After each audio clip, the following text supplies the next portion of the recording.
Today we will talk about riders, a remnant, woe, exclamation point, multitude, period, and deep peace. All right, giddy up. We begin in Revelation 6. John narrates a vision. I watched as the Lamb opened the first of the 7 seals. Then I heard one of the 4 living creatures say in a voice like thunder, "Come!" And I looked, and there before me was a white horse. Its rider held a bow, and it was given a crown. And he rode out as a conqueror bent on conquest. Now, John isn't exactly breaking new ground here. Like most creativity, he borrows and bends existing material to communicate his message. This vision is imaginative. I mean, Jesus is a little lamb, right? And the seals interpret events in John's world from this heavenly perspective. And John steals Zechariah's Old Testament vision of empires in the form of colorful chariots. Now, I like art. Maybe you like art too. So I'm going to keep flashing this woodcut print. It's a visual by the German Renaissance artist Albrecht Dürer, titled The Revelation of St. John, the 4 Riders of the Apocalypse. Art history sidebar here. Albrecht Dürer was the first to do a self-portrait and make it popular. He was the first to put art out in the world as self-depiction. In other words, he was the first to selfie. Very cool guy. A bit ahead of his time. And one of the things I like about this woodcut is how Dürer captures the human experience in its agony and with empathy. He was known for this. Okay, back to the riders. The first rider wears a victor's crown and carries a bow. And that symbol would speak to the Roman Empire as one of conquest through war. And the white horse stands for victory, but it's actually not that simple. The bow in the warrior's hand has a bit of a double meaning. Everywhere in Asia, there was this fear that the borders of the empire couldn't keep out the sophisticated fighters known as the Parthians. And the Parthians were from the east and the bane of Rome, incredible archers who brought the Roman army to its knees in AD 62.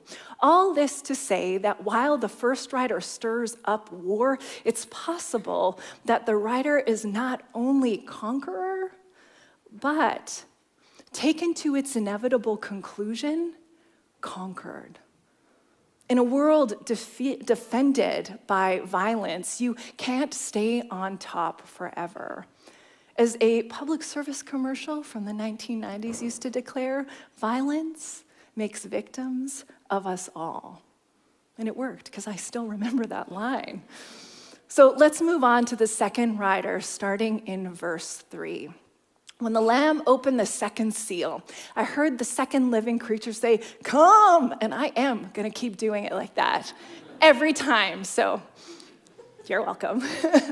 Then another horse came out, a fiery red one. Its rider was given power to take peace from the earth and to make people kill each other. To him was given a large sword.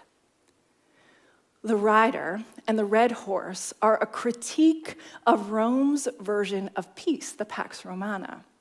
Below those galloping hooves lie questions like, who really wins here? Like, can there be peace if it's brought about by the sword? Like, how steady is our world if we teeter on a knife's edge of slaughter? And there's a perplexing permission in this scene. The verb lambano for the power that was given to take is passive. It's like the empire was shaped around the weaponry of false peace, and God did not remove the sword. It's illustrative of how we make the world that we live in.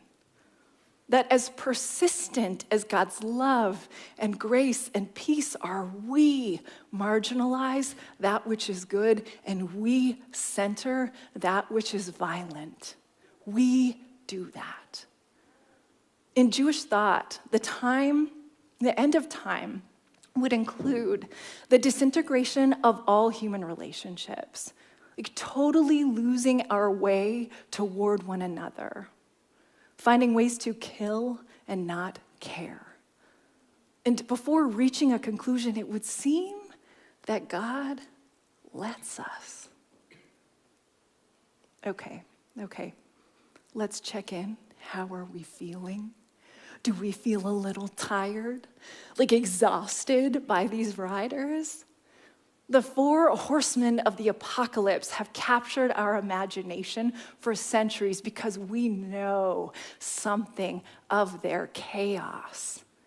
Like, when do we not feel the earth shake with their stampeding threat? War, violence, dominance, abuse, structural inequality, dehumanizing technology. It is a lot. So let's take a breath, but be brave and carry on with rider 3 of 4. When the Lamb opened the 3rd seal, I heard the 3rd living creature say, "Come!" And I looked, and there before me was a black horse. Its rider was holding a pair of scales in his hand. Then I heard what sounded like a voice among the 4 living creatures saying, 2 pounds of wheat for a day's wage and 6 pounds of barley for a day's wages, and do not damage the oil and the wine. In our Dur woodcut, this is the rider at the center of the scene. He is bulky, and he swings that scale in his hand. What's being depicted here is food insecurity and inflation and a predatory economy. There's this mystery voice here that breaks it down for John's audience, like, "Attention customers, grain is so expensive on aisle 4. Even a day's wage won't buy enough of what you need." Which makes me think a little bit about Loblaws freezing no-name prices while increasing profits by millions. I mean, thank you, grocery store overlords, but is this the best we all can do? To make sure that everybody has what they need in a looming recession? The answer is it's not. It's not the best we can do. Rome had a rich getting richer problem, and that always hurts the poor. All right, we are nearly there. Rider 4. When the Lamb opened the 4th seal, I heard the voice of the 4th living creature say, "Everybody, come, you did it!" I really hoped you would meet me in that. I looked, and there before me was a pale horse. Its rider was named Death, and Hades was following close behind. They were given power over 1/4 of the earth to kill by sword, famine, and plague, and by the wild beasts of the earth. Now, this is actually my favorite of Durer's creepy riders. A horse just wasting away with a wasting away rider, and a monster beneath them gobbling up a king. Here we see the consequences of wreaking havoc on the earth through war and violence and corruption. And what are the consequences? Sickness, famine, and death with a capital D, all of which are indiscriminate. Sickness and death will come for the beggar and the king both. And there you have it. A stampede of chaos and destruction and raw military power from the 4 corners of the earth. Now, what are we to make of those riders? First off, it is worth naming that John is not trying to glorify violence. Yes, these riders are a bit of a horror show, but it's a vision. It's an imaginative take on reality. It's a wood carving, if you will. And John portrays an imperial system just as it is. The truth behind Rome's peace is that it's manufactured with violence. The truth behind the wealth of Rome is that it ruins bodies and land. And the truth about and behind what seems glamorous and sexy is that it knows no respect and no dignity. John says this is what's real about the world that humans shape, but it is not everything. Look further. The cycle finds its rotation on what comes next, a scene of a select group of people saved, a remnant of the faithful worshiping. After all 7 seals are opened by the Lamb, and more chaos is drawn out until the sun goes black and the moon turns blood red, and stars fall like figs from the sky, and kings hide in caves and cry out, "Save us," we get this reprieve. Revelation 7. After this, I saw 4 angels standing at the 4 corners of the earth, holding back the 4 winds of the earth to prevent any wind from blowing on the land or the sea or on any tree. It's stillness everywhere.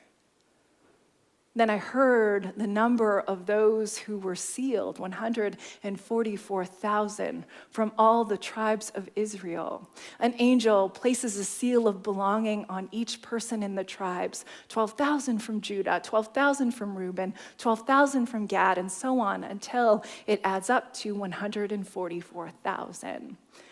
For a group of people who were small in number in an imposing Roman Empire, these numbers actually probably felt lavish. Could there really be so many of us?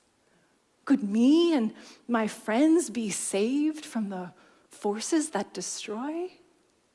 Is there finally a limit to the chaos carried out by these riders?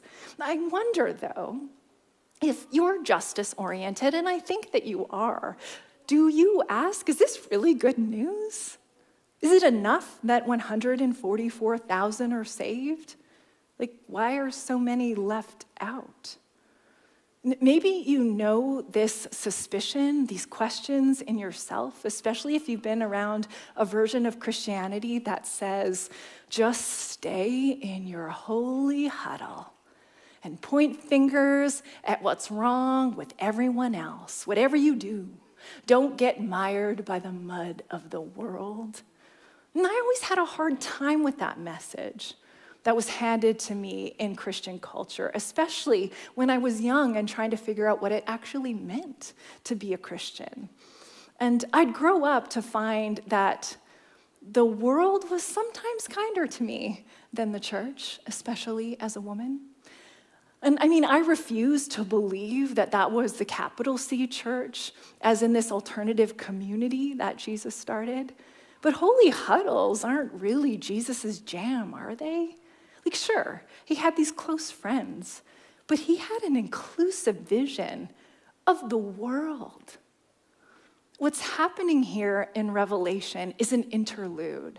It is this moment to give John's audience a chance to kind of catch their breath, and also to give them some characters to latch onto, mostly so John can, in just a moment, completely blow their minds.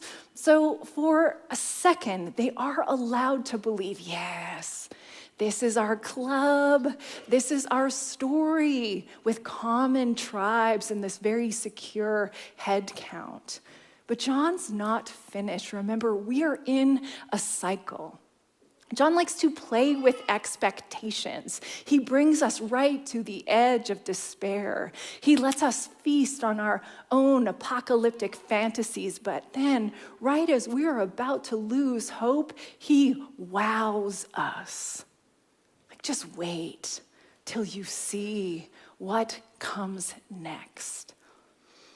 John's vision moves from a crowd counted to one of countless multitudes.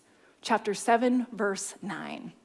After this, I looked, and there before me was a great multitude that no one could count, from every nation, tribe, people, and language, standing before the throne and before the Lamb. They were wearing white robes and were holding palm branches in their hands. And they cried out in a loud voice, "Salvation belongs to our God who sits on the throne and to the Lamb." There are people here from every nation and tribe and language, and they stand, meaning they are not under judgment, but they're in union with the divine. It's the same sleight of hand that John pulled last week. First, he heard about a lion, but then he turned and saw a lamb. Here, he sees something predictable that turns into something incomprehensible. You could say what we've been told about God pales in comparison to what God reveals to us in Jesus. The center of your salvation is not an emperor who makes demands on you. It's not a politician who makes promises they won't keep. And it's not the safety of a tribe where you think sameness equals security. Like, do you ever stop to think that God likes more people in the club, not less? That so much difference could coexist and actually be key to our survival, to our thriving. That God might elbow God's own way into the middle of the multitudes just to enjoy the beauty. You cannot see the end of salvation. And 4 riders on horses with war and death at their command have no power over the multitudes gathered around in awe. We overwhelm the worst of what we are with love and with togetherness, with creativity and wild visions of a brighter future, with song and celebration and hearts wide open to amazement. We overwhelm the worst of what is within us by committing ourselves to an alternative community that gathers with difference and with the ordering of our desires around a cosmic scene of plenty and belonging and room for you to be who you are. Don't be mistaken, though. This is not a passive vision. Revelation is about resistance. It's about you standing in the world, the horses of the apocalypse racing past you, but you standing there, representing something different, something that looks like love and second chances and patience with ourselves and others. It looks like stillness in our bodies and minds and gentleness of our actions and the fierceness of our compassion. It looks like suspending judgment until we do the work to hear a more complicated story. It looks like learning something new about someone or something you didn't understand. It looks like being so committed to the goodness of someone else, of everyone else, that you can't help but get caught up in that goodness too. Even though we could end with the multitude, it is that good. There is one more scene I want to draw you to before we go. One that I really believe can encourage you through a season that includes shorter days and longer nights. There's one more scene of deep peace. It's a perfect contrast to the riders. The close of the interlude goes like this. An elder in this myth-shaped world asks John, "Who are all these people in white robes?" And John says, "You know who they are." I just like that attitude. You know who they are. And the elder says, "Right, they are those who have come out of a great tribulation. And most likely that means they've come out of their current reality that includes both suffering and divine protection." So the elder goes, "They have washed their robes and made them white in the blood of the Lamb." Again, these are images of protection, which we see in the temple imagery. verse 16 and 17, with these shout outs to the prophet Isaiah. Never again will they hunger. Never again will they thirst. The sun will not beat down on them, nor any scorching heat. For the Lamb at the center of the throne will be their shepherd, and the shepherd will lead them to springs of living water, and God will wipe away every tear from their eyes. The point of the interlude is to reassure the people listening to John's far-out vision that they are secure in their identity. Yes, yes, yes, the world they live in might seem bleak, and injustice has a way of trampling us. But there is beauty in life, and there is hope. So don't give up. Don't write the ending before it's over. Now, I have to say, there have been many times in my life when I have read the Revelation of John and just rolled my eyes and closed the book. It is strange, right? It's so strange. It doesn't really feel like my world. And it feels violent in a way that I prefer to just push off from the side of the pool from. But through our work in this series on the upside down apocalypse, I have found Revelation to do more of what it is meant to do: to comfort us, to remind us of what we love most about faith, the depth of love here, the generosity of God, a just solution to what brings harm. I found Revelation able to connect us even more to the world we actually live in. Lately, Revelation has felt like Compline or nighttime prayers for me. Maybe you know them, you likely don't, but Compline are liturgies that can be said in a monastic community or all by yourself before you go to sleep at night. When I get trampled by stress, or grief, or worry, or the state of the world, I turn to Compline prayers. Like Revelation, they shape faith and trust when it feels like the world is on fire, or your heart is broken, or you are just afraid. So I end today with this Compline prayer. It is a model of keeping faith as we boldly stare down the forces of death that do come at us. So riders, be damned. Our lives are held by the God of the cosmos, the God we see in Jesus, the Lamb, the Shepherd, the God who does not baptize our violence but subverts it with healing and living water and so much togetherness and more goodness than your eyes can ever trace the end of. Compline prayer is revelation.